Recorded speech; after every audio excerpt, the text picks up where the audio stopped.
estaba estudiando el amor de Dios desde la perspectiva de 1 Juan. Y quería compartir con vosotros unos versículos de esta carta que se encuentran en el capítulo 4, del 7 al 11.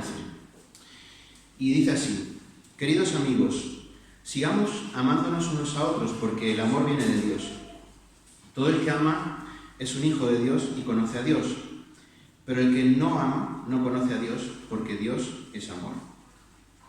Dios mostró cuánto nos ama al enviar a su único Hijo al mundo para que tengamos vida eterna por medio de Él. Y en esto consiste el amor verdadero, no en que nosotros hayamos amado a Dios, sino en que Él nos amó a nosotros y envió a su Hijo como sacrificio para quitar nuestros pecados. Queridos amigos, ya que Dios nos amó tanto, sin duda nosotros también debemos amarnos unos a otros. Nadie jamás ha visto a Dios, pero si nos amamos unos a otros, Dios vive en nosotros y su amor llega a la máxima expresión en nosotros. Y Juan sabe de lo que habla, porque Juan casi hasta tenía un máster en amor por la Universidad de Jesucristo, ¿no? O sea, cómo se autodefine como el discípulo amado. Y es interesante esta idea del amor. Y me llamaba mucho la atención, mucho antes de pensar en estos versículos, en el 8. Pero el que no ama no conoce a Dios, porque Dios es amor. Y es interesante esta idea, porque yo pensaba, yo a la gente que veo a mi alrededor los veo con sus hijos, con sus amigos, ¿no? Y hay un cierto cariño, hay amor, ¿no? Tú le preguntas a alguien no creyente, a alguien que no cree en Dios, si lo daría todo por sus hijos, y la respuesta es inmediata, es sí, por supuesto que sí. Pero hay un dato interesante de esta carta, y esta carta es que se escribió en griego, y los griegos tienen 4 conceptos diferentes, o 4 palabras para definir el amor. Una es eros, que os sonará, que es un amor más pasional. Filia, que es el amor que podemos encontrar en las amistades, la admiración por otras personas, ¿no? Storge, que creo que se dice así, que es el amor de un padre a un hijo. Y luego tenemos otro tipo de amor, que es el amor ágape. Y buscando un poco la definición de este amor, encontré un artículo que dice: en la cultura griega antigua, la palabra ágape expresa el amor incondicional. Es un amor que tiene como prioridad el bienestar de los demás, es decir, supone aceptar al otro indistintamente de sus imperfecciones. Ágape es un amor profundo y generoso, en el que se toma en consideración la dicha del ser amado y de los demás. Es un tipo de amor que no espera nada a cambio y se aleja de la superficialidad. Por lo tanto, cuando nos dice que el que no ama no conoce a Dios, está hablando de este tipo de amor. Y otra cosa que me llamó la atención de estos versículos es cómo nos dice que en esto consiste el verdadero amor. No en que nosotros hayamos amado a Dios, sino que Él nos amó a nosotros y envió a su Hijo como sacrificio para quitar nuestros pecados. Y todos los domingos venimos aquí con esta idea. Y tenemos el ejemplo aquí, una imagen de la cruz. Y la cruz me llama la atención porque está formada por 2 líneas. Una línea vertical, que nos podría recordar a esto, o sea, Dios enviando a su Hijo, restaurando esa relación personal que teníamos que tener con Él, limpiando nuestros pecados a través del sacrificio de Jesús. Pero no se queda ahí este pasaje, sino que dice: ya que Dios nos amó tanto, sin duda nosotros también debemos amarnos unos a otros. Y esto nos recuerda la línea horizontal de la cruz. Esto es una imagen que hago yo en mi cabeza, no es teológica. Pero la línea horizontal de la cruz puede hablarnos de esto, puede hablarnos del amor que deberíamos tener los unos con los otros. Y la palabra no es diferente. O sea, la palabra amor aquí es la misma. La misma que Dios, el amor que Dios demostró hacia nosotros es el que tenemos que demostrar a los demás. Ese amor incondicional, que no es interesado, que no se queda en lo superficial, sino que llega al punto de aceptar a la otra persona tal cual es e incluso sacrificarnos a nosotros mismos por amor a los demás. Así que con este pensamiento quería que pudiéramos comenzar esta reunión y os invito a orar y ya continuamos con la alabanza. Bien, queridos hermanos y amigos, la historia nos muestra que muchas medidas provisionales, muchas medidas eventuales se han convertido en tradición e incluso en ley. Se cuenta la historia de una familia que una vez se juntó toda la familia a comer y la abuela pues preparó un cocido, benditas sean las abuelas y benditos sean los cocidos, y no tenía espacio suficiente en la tartera, entonces lo dividió en dos, con todos los mismos elementos, los mismos condimentos. Desde entonces, aquello que fue provisional, como venía siempre toda la familia, bueno, toda la tribu a comer, pues lo dividieron en dos. Y había unos que les gustaba más de una tartera que de otra. Las hijas siguieron haciendo lo mismo. Cuando una de las nietas se casó y invitó un día a sus padres, obviamente lo hizo solo en una tartera. Ese día hubo un disgusto tremendo. Y esto que os cuento no es ninguna historieta, es verdad. Sucedió que, a ver por qué, si en la familia hemos hecho toda la vida el cocido en dos tarteras, ahora a la niña, muy moderna ella, se le ocurre hacerlo en uno. Y esto seguramente nos pasa en cualquier ámbito de la vida. Una medida provisional, un desvío provisional, como en la foto, surge y se toma como ley. Y no nos cuestionamos el porqué. El problema no es improvisar. Hay que improvisar, la vida está llena de improvisaciones. El problema es acostumbrarnos a cosas temporales y no analizarlas. Porque ese es el problema. El problema no es que haya que usar dos tartas, sino por qué usamos dos tarteras en vez de una. Y hay tradiciones a veces en nuestra vida, incluso en la iglesia puede sucederlo. Espiritualmente, a veces decimos, ¿qué tiempos los de antes? Y si alguien no lo ha dicho, que levante la mano. Veo que no levanta nadie la mano, lo cual significa que esto es para todos. El sabio Salomón, en Eclesiastés capítulo 7, dice: nunca digas cuál es la causa de que los tiempos pasados fueron mejores que estos. Nunca lo digas. Porque nunca de esto preguntarás con sabiduría. Versión traducción libre, Jonathan Bernat.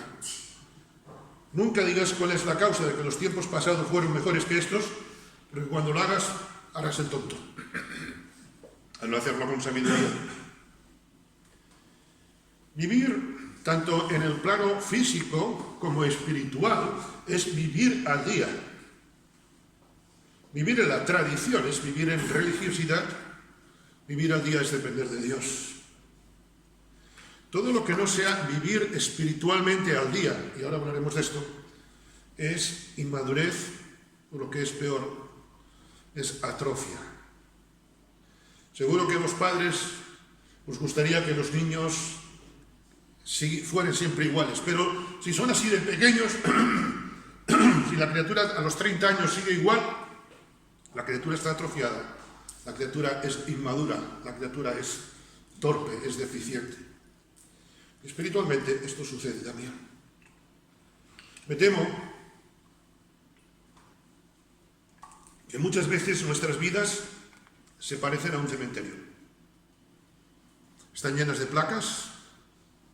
Aquí yace fulanito de tal, qué buen recuerdo, aquello. Las vieiras de entonces eran buenas, no las vieiras de ahora. Los cánticos de hace 20 años, esos sí eran cánticos inspirados. La versión 1960 era buenísimo. Y cuando salió, la gente no la podía ver ni en pintura, pero bueno, ahora la hemos desacralizado. Ahora la versión es nueva, no. A veces nuestras vidas se parecen a un cementerio, llenas de placas, de fotos, de historias del pasado. Pero ¿y hoy? Dice un proverbio ruso que quien corre tras el pasado es como quien corre detrás del viento, no va a ningún sitio. En cierta ocasión, Jesús fue al encuentro de un hombre que hacía 38 años, tradición, 38 años hacía lo mismo. Quiero llevaros esta mañana conmigo al Evangelio de Juan, capítulo 5. Vamos a ver un hombre que había hecho de lo que empezó como una medida provisional, hizo una tradición. Leo Juan 5, del 1 al 9. Después de estas cosas, había una fiesta de los judíos y subió Jesús a Jerusalén. Y ahí en Jerusalén, cerca de la puerta de las ovejas, es decir, en el entorno del templo, un estanque llamado en hebreo Betesda, el cual tiene 5 pórticos. En estos yacía una multitud de enfermos, ciegos, cojos y paralíticos que esperaban el movimiento del agua. Porque un ángel descendía de tiempo en tiempo al estanque y agitaba el agua, y el que primero descendía al estanque después del movimiento del agua quedaba sano de cualquier enfermedad que tuviese. Y había un hombre allí que hacía 38 años que estaba enfermo. Y cuando Jesús lo vio acostado y supo que llevaba ya mucho tiempo así, le dijo: ¿quieres ser sano? Desde luego la pregunta de Jesús tiene su enjundia. 38 años y Jesús dice: ¿quieres ser sano? Qué importante es analizar el porqué de nuestra fe.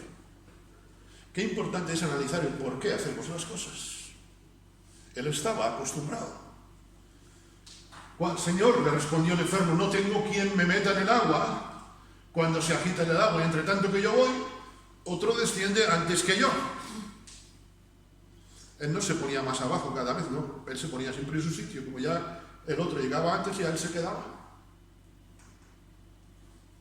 Jesús le dijo: levántate, toma tu lecho y anda. Y al instante aquel hombre fue sanado, tomó su lecho y anduvo. Y era día de reposo aquel día. Lo que empezó como una medida provisional se convirtió en la costumbre. Lo que empezó como algo temporal se convirtió en su forma de vida. Betesda tenía que ser un lugar de paso, nunca el final de un camino. Pero para el hombre, aquel Betesda era el lugar final de su vida. Tenía que ser un lugar para estar lo mínimo posible, y él estaba siempre. Betesda significa, como bien sabéis, casa de misericordia. Y somos dados a confundir muchas veces la casa de misericordia con pasividad en las cosas de Dios. Dios tiene misericordia de mí, sí. Pero levantad las manos caídas, dice el libro de Hebreos, como hemos leído recientemente.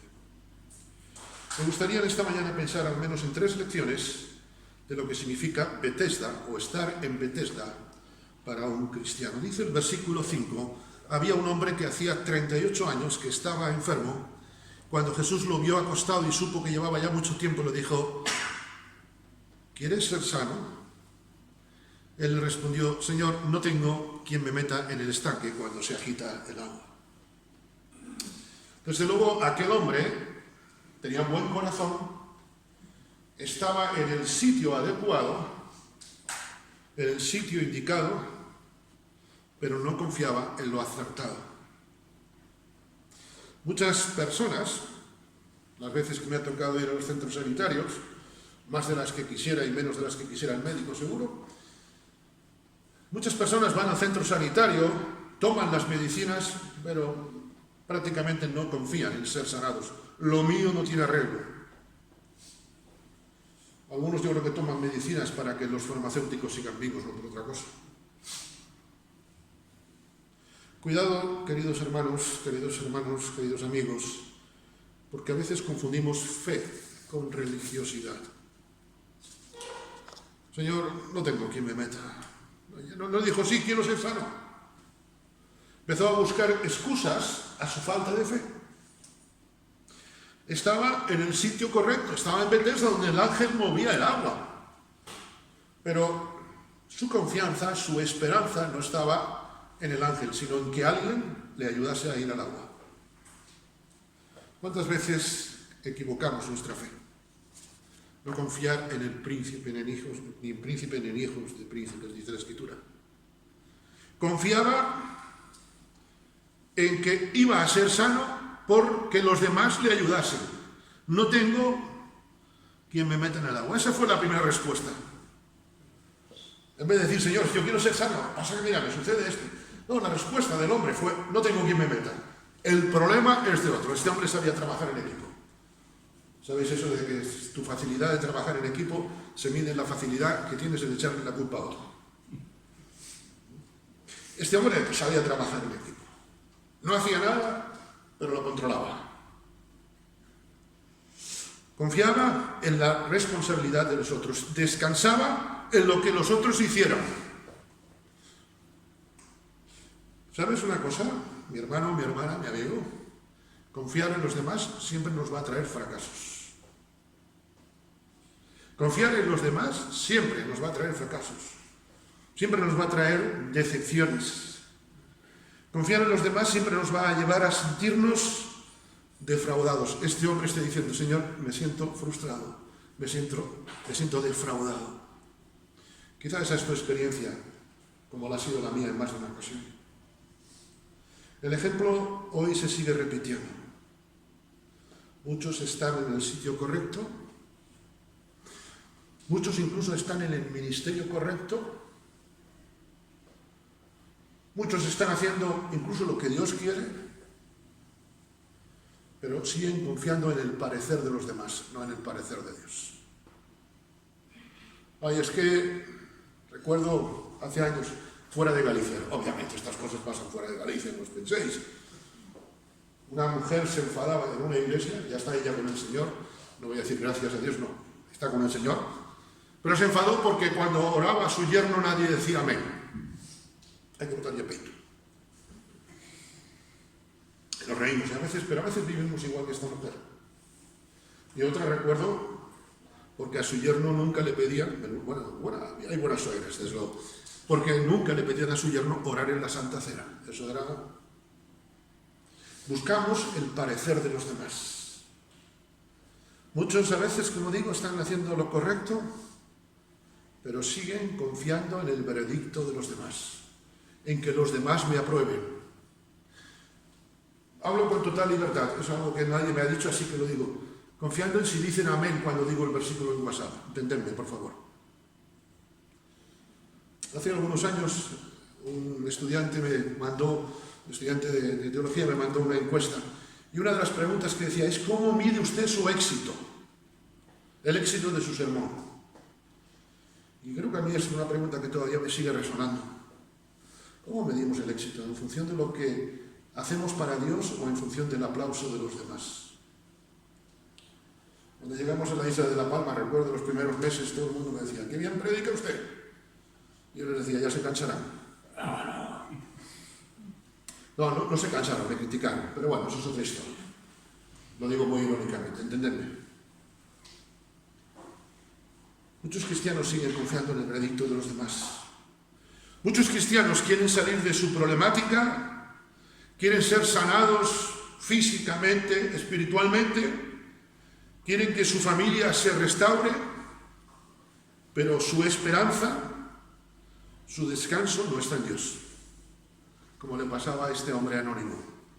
Y a mí me gustaría que cada uno de nosotros nos pusiéramos como el paralítico de Betesda.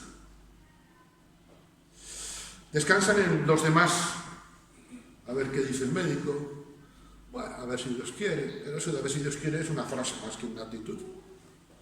Ay, a ver lo que hacen los hermanos, en la iglesia no se preocupa por mí. Hay una frase muy bonita, lo de bonita es una ironía irónica. En la iglesia no hay amor. Estás pensando en el veredicto de los demás. A ver lo que hacen los amigos, o en la familia. Es que usted no sabe la familia que tengo. Esa gente, como este paralítico, descansa en su problema y no descansa en Dios. Queridos hermanos, el llamado de Dios sigue hoy desafiando nuestras vidas. Así dice el Señor: maldito el hombre que en el hombre confía y hace de la carne su fortaleza, y del Señor aparta su corazón. Maldito el hombre que en el hombre confía. Podemos estar en Bethesda, en el sitio correcto, pero con una motivación incorrecta. Yo deseo para cada uno de vosotros, para mi vida, que este versículo no sea realidad. Es un desafío a nosotros. El apóstol Pedro, siglos más tarde, escribiría: confiadle todas vuestras preocupaciones, ya que Él se preocupa de vosotros. Así pues, Bethesda significa estar en el lugar correcto, pero confiando en cosas incorrectas. Dice el versículo 7, le respondió a este hombre: Señor, no tengo quien me meta en el no tengo quien me meta en el estanque cuando se agita el agua, y entre tanto que yo voy, otro desciende antes que yo. Estar en Bethesda es estar en el lugar correcto, pero esperando que venga algo y nosotros no actuar. No hay quien me lleve, otro va antes que yo. Cuando leo estas palabras, estos días especialmente meditando este texto, para mí ha sido uno de los que creo que es un pasaje triste en la Escritura. Llevaba 38 años, y fijaros esta frase: otro desciende antes que yo. Soy un perdedor. Decía Fernando Alonso, el corredor de Fórmula, que ser el segundo es ser el primero de los perdedores. Este hombre se sentía un perdedor. En estos 38 años, este hombre habría visto de todo. Gente sanándose, corriendo, sanaba de cualquier dolencia. Uno que venía peor que él, otro que había venido cuando él, más o menos a los 15 días, y un día, mira, salió otros. Bueno, ya han pasado mucha gente por aquí, podría decir. Otro desciende antes que yo. Qué carga, qué tristeza, ¿verdad? En 38 años no ha cambiado nada en mi vida. ¿Qué ha cambiado en tu vida en 38 años, hermano? ¿Qué ha cambiado tu vida para el Señor en el tiempo que llevas en el Evangelio? Sean 5, 10, 20, 30 años. Algunos tenemos la bendición de haber conocido, de aceptar al Señor. Yo lo acepté cuando tenía 6 años. Y me planteo, ¿no estaré yo también como este hombre? Cuánta frustración, cuánto dolor había en aquellas palabras. Otro desciende antes que yo. Pero esa no es la historia de un hombre anónimo, sino que es tristemente la historia de muchos cristianos. Ven que hay otros creyentes que reciben bendiciones. Oh, mira, este lleva poco tiempo en el Evangelio, ya ves, ¿cómo si este lleva poco? Bueno, y hay envidia. Ven que hay creyentes que Dios usa, pero si mira lo que es y tal, pero Dios lo está usando. Ven lo que Dios está haciendo en los demás, y en vez de sentir, Señor, dame la fe de mi hermano para ser usado por ti, ¿sabes lo que hacen? Ven frustración. En vez de poner la vista en el cielo, ponen la vista en los hombres y sienten frustración. Y van pasando los años. ¿Cuánto tiempo lleva usted aquí, don Pepito? Permitidme el nombre de este hombre. Llevo 15 días. Bueno, usted pronto.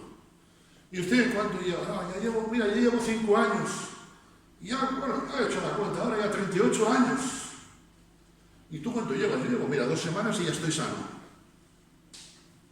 A veces esto frustra a muchos creyentes.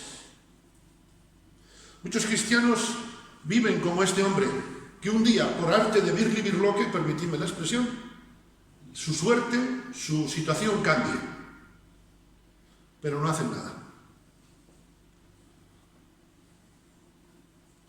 A mí me sorprende cuando a veces dicen, vamos a cambiar. No, necesitamos cambiar, sí, pero vamos a cambiar esto, lo otro. No. Siempre se hizo el cocido en las dos tarteras. Ni se te ocurra cambiarlo. Y queremos que el cocido salga diferente. Tócate las narices. Esperamos que un día cambien las cosas. Pero hay una cosa que no veo en este hombre. Es que dijera, clamo porque alguien me ayude. No. Damos por sentado que Dios lo sabe todo. Por supuesto que Dios lo sabe todo. A veces decimos, Dios es grande. Ciertamente, Dios es grande. Conocí el caso de una persona, a la que aprecio, sinceramente, que era un poco, iba a su aire, ¿no? Le pesaba un hombro igual que el otro. Su conducta a veces dejó bastante que desear. Y a veces el pastor le decía, mira, fulanito, esto, lo otro. Y él decía, Dios es grande. Y este pastor le decía, y tu cara también. Sí, a veces pensamos, Dios es grande, Dios lo va a hacer todo, pero ponte a funcionar.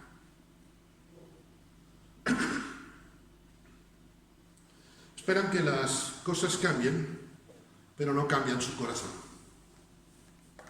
El problema de este hombre no era la parálisis de su cuerpo, sino un corazón paralizado. Como este hombre, muchos creyentes piensan que la acción de otros es la que les va a cambiar la vida. Ay, si hubiera mejores sermones, eso ya lo sé, no te preocupes que yo también lo sé. Ay, si la iglesia fuéramos más, yo también lo deseo. Pero si tu cambio no se produce por eso, vas apañado, porque Dios nos ha puesto en el sitio perfecto. Aunque, como se decía esta mañana nuestra hermana Natalia en su oración, aunque seamos y somos imperfectos, y el que os habla defectuoso. Nuestras vidas, mal asunto si dependen de los demás y no dependen de Dios.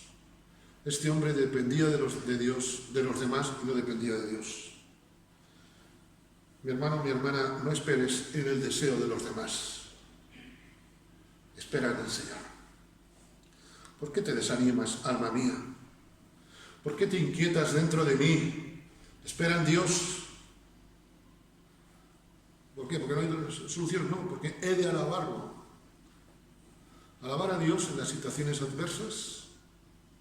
Esto fue lo que hizo Daniel, ¿recordáis? Sabiendo que lo iban a matar, querían matarlo el rey. Esto fue lo que hizo David. Yo me acosté y dormí, alababa al Señor. Espera en Dios porque aún debo alabarlo. Él es mi Dios, Él es mi Salvador. Y el mismo salmista, en el Salmo 16, un versículo sumamente conocido, el Señor es la porción de mi herencia y de mi copa, tú sustentas mi suerte. Las cuerdas cayeron para mí en lugares agradables. En verdad, mi herencia es hermosa para mí. Así pues, estar en Bethesda a veces es estar en el lugar correcto, pero esperando cosas incorrectas, esperando que venga. Y también, tercer aspecto, es estar en el lugar correcto, viendo que el tiempo pasa y nosotros seguimos igual. Este reloj es de los más silenciosos que hay. Reloj de arena. Yo recuerdo que tuve uno de niño, no sé dónde, en alguna de las mudanzas. Hay cosas que tienen la virtud de perderse en las mudanzas y supongo que en algunas se perderían. Pero es el reloj más silencioso que he tenido, el reloj más tranquilo. No necesitaba batería. Y a veces nos pasa así, ¿verdad? Fíjate qué historia. Hacía 38 años que estaba enfermo. 38 años igual. Tremendo, ¿no? ¿Cómo se resumiría tu historia? 38 años creciendo, 38 años quejándome, 38 años pensando en lo que será en el futuro. Mi abuela paterna murió con 85 y yo recuerdo con 84, cuando la vimos, todavía hacía planes para el futuro. Mi padre le decía, mamá, tranquilo Luis, yo pienso en el futuro. Con 84 años, Se nos fue con 85, pero entenderme, 38 años haciendo lo mismo. ¿Cómo se resumiría tu historia? 20 años igual, 5 años, X años. Lo que comenzó como una posibilidad de cambio en su vida, se convirtió en su forma de vida. Lo que empezó como algo provisional, se convirtió en algo definitivo. Lo que comenzó como una alegría, ¡qué bueno voy! Me llevan al estanque de Bethesda, allí voy a ser sanado, se convirtió en una rutina. Y no es lo mismo rutina que ritmo, porque el ritmo es algo vivo, la rutina es algo muerto. Cuando leo esto, no tengo por menos que unirme al sentir de Moisés en el Salmo 90, versículo 12. Señor, enséñanos de tal modo a contar nuestros días que traigamos al corazón sabiduría, a que no me trajo parálisis. ¿Cuál es nuestra historia, queridos hermanos, queridos amigos? Aquel hombre tenía mucha gente alrededor. Versículo 7. No tengo quien me meta en el estanque. Mucha gente a su alrededor, pero estaba solo. ¿No te ha pasado eso alguna vez? Cuando vamos a veces en el bus, en el tren, en el avión, en un aeropuerto, que hay miles de personas, y uno ve tanta gente y dice, y yo me siento solo. ¿Sabes? Cuando nuestras vidas no son renovadas, hay soledad en nosotros. Nadie me lleva. Qué frustración. Yo creo que la parálisis de aquel hombre era sobre todo del alma. Nadie me lleva, nadie se preocupa por mí. ¿Cómo estás hoy? ¿Cómo te sientes hoy? Jesús viene a tu parálisis, viene a mi parálisis. Y nos dice, ¿quieres ser sanado? Pero hay algo que todavía me hace a mí pensar más en este aspecto. Nadie se había preocupado por él. ¿Me preocupo por los demás? No se trata de nadie se preocupa por mí. ¿Me preocupo yo por los demás? Porque es fácil decir echarle la culpa a los demás. Lo gordo, lo difícil es asumir mi responsabilidad. A veces respondemos como Caín, ¿soy yo guarda de mi hermano? Ya sé que no llegaremos al asesinato, pero la indiferencia es una forma de asesinar. ¿Cuánto y cómo hemos avanzado en estos meses que llevamos de este año 2023? Estamos empezando el mes de septiembre, estamos en el primer domingo de septiembre. ¿Cuánto has avanzado, mi hermano, mi hermana, en este año en el Señor? La vida cristiana, permitidme, es como una escalera. Hay que subirla paso a paso. No puedes subirla de 2 en 2 ni de 3 en 3. A lo mejor en un momento determinado puedes, pero a la tercera zancada vas apañado. Dios quiere que estemos congregados. Creo que es nuestra iglesia, es nuestra Bethesda. Es nuestra casa de misericordia. Pero como indicaba antes en el preludio de la reunión, Dios no quiere que estemos aquí para asistir, sino para buscar su presencia, para buscar el milagro para nuestra vida. Dios no quiere que estemos simplemente para asistir religiosamente, sino para acercarnos a Él con nuestras parálisis, para vivir en comunión con los demás. Creo que a este hombre le pasaba lo que a muchos cristianos a veces nos ocurre en pleno siglo XXI, que no compartimos las cargas con los demás.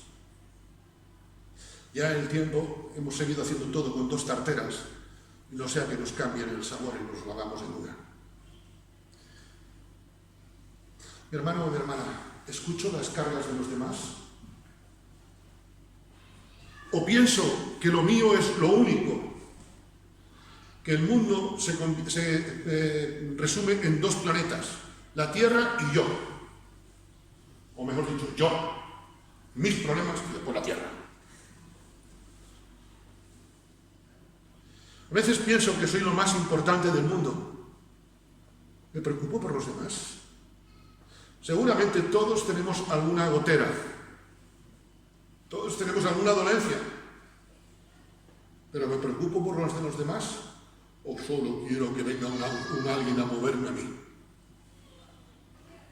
¿Cuándo ha sido la última vez que te has preocupado por los demás de modo noble? Porque si yo voy a mi hermano, el que sea, Ceferino, aquí no hay ninguno Ceferino, así que hablo con libertad. Me voy a mi hermano Ceferino Servando, con un nombre bonito, y le digo, ¿cómo estás? Y me empieza a decir, bueno, eso no te pasa nada, mira, lo mío sí que me salió un bulto aquí, tal. Y el otro, bueno, pero... Eso no es preocuparme por los demás, eso es decirle que bien que estás paralizado. Quiero concluir. Soy marxista reconocido, es decir, me gusta mucho Groucho Marx. Y Groucho, entre sus geniales frases, una de ellas es: partiendo de la nada, hemos alcanzado las más altas cumbres de la miseria. Partiendo de la nada, hemos alcanzado las más altas cumbres de la miseria. Así era la vida de aquel hombre. ¿Y la tuya? ¿Y la mía? ¿En qué se parece o en qué se diferencia tu vida de la del paralítico? ¿En qué nos diferenciamos del paralítico? La historia de los 38 años llevó a la seguridad de una cosa: seguir igual. ¿En qué ha cambiado tu vida desde que conoces a Cristo? Perdón, ¿en qué está cambiando tu vida desde que conoces a Cristo? Porque mi vida no ha cambiado, mi vida tiene que estar cambiando, porque el Señor está haciendo una obra de perfeccionamiento hasta el día que me presente en Él. Si yo pienso en lo que ha cambiado mi vida, estoy negando la acción del Espíritu Santo en mi vida. Si yo pienso solamente en lo que cambié, como era antes y ahora soy...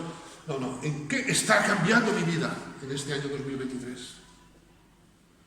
Porque si no ha cambiado nuestra vida, en esta mañana, en el Photoshop del corazón, pon tu cara en la cara de aquel hombre, en la foto de aquel paralítico puedes poner tu cara.